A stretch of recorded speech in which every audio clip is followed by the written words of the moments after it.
Good evening. My name is Jessica Newman, and I would like to discuss the reasons why we should repeal Don't Ask, Don't Tell. As the founding fathers of the United States composed the U.S. Constitution, the ideas of liberty, justice, and the pursuit of happiness held essential concern for our new nation. Yet even during the writing of the documents, millions of slaves worked to build America as what it is today. Persons of color continued to experience legal discrimination until the Civil Rights Act of 1964, which prohibited bias from public forums such as voting, public schools, housing, in regards to race. The act was significant because despite the ratification of the 14th Amendment in 1868, persons of color were often left out of the democratic process by local governments passing discriminatory laws, also known as Jim Crow laws, which kept many African Americans from voting, holding public office, or sitting in a jury. Moreover, African Americans were segregated from the whites in the United States military. The military limited the jobs that African Americans could hold, which meant that they weren't really able to achieve prestigious rank. The policy of segregating persons of color in the military had no purpose in terms of military effectiveness. It was just a socially accepted norm that bled into the military community. Much like racial discrimination, the regulations of Don't Ask, Don't Tell limit any potential of a homosexual person in the United States military. Historically, the American culture has outcast gays, labeling them as incapable of being productive members of society. Like African Americans, the gay community has over time gained respect and acceptance from a large portion of American culture, but continues to be discriminated against by military policy. The policy of Don't Ask, Don't Tell neglects the opinions of the American public and military personnel, which results in a massive waste of training funds and taxpayer dollars. Over the last 20 years, the ideals of the American population has drastically changed to include gay persons as productive members of society. According to a 2009 Gallup poll, some 82% of those that labeled themselves as Democrat agreed with allowing gays to serve openly in the military. Liberals voted in 89% of allowing gays to serve openly in the military. Those that labeled themselves as being Republican had a 64% agreement of allowing gays to serve openly in the military, which is a drastic change from just 15 years ago when only 32% of those persons agreed with allowing gays to serve openly in the military. Even those that labeled themselves as conservative had a 60% agreement of allowing gays to serve openly in the military, with 52% of those persons that labeled themselves as weekly churchgoers agreed with allowing these people to serve as who they are and the repeal of Don't Ask, Don't Tell. Even military personnel who once were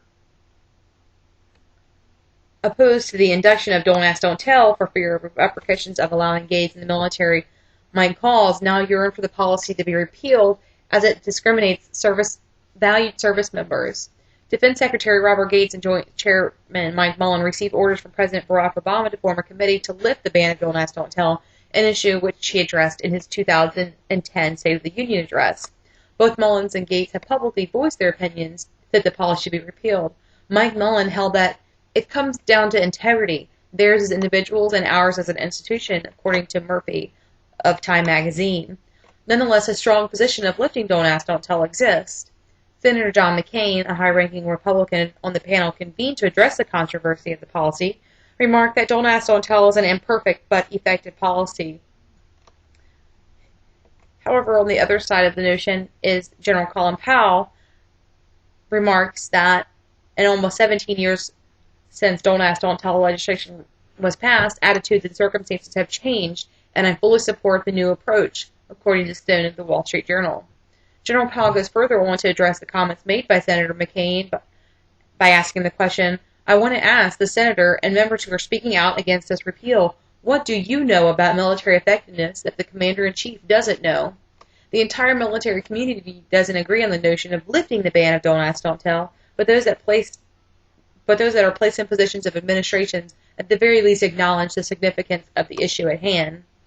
Most importantly, discharging service members for violations of Don't Ask, Don't Tell ravages an already overspent military budget.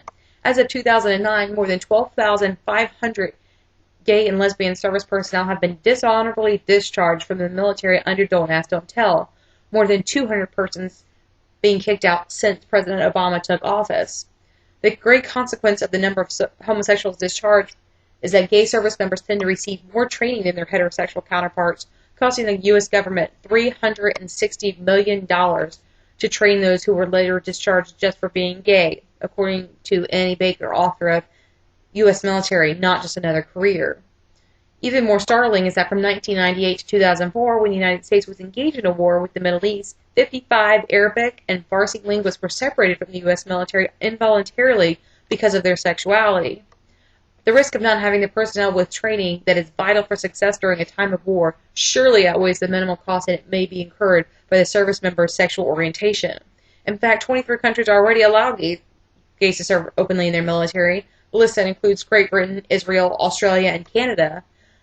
The important note is that the British military and the United States military worked together during Operation Iraqi Freedom with no reported complications because of gay personnel. Changing the policy of don't ask, don't tell would not damage the state of the U.S. military.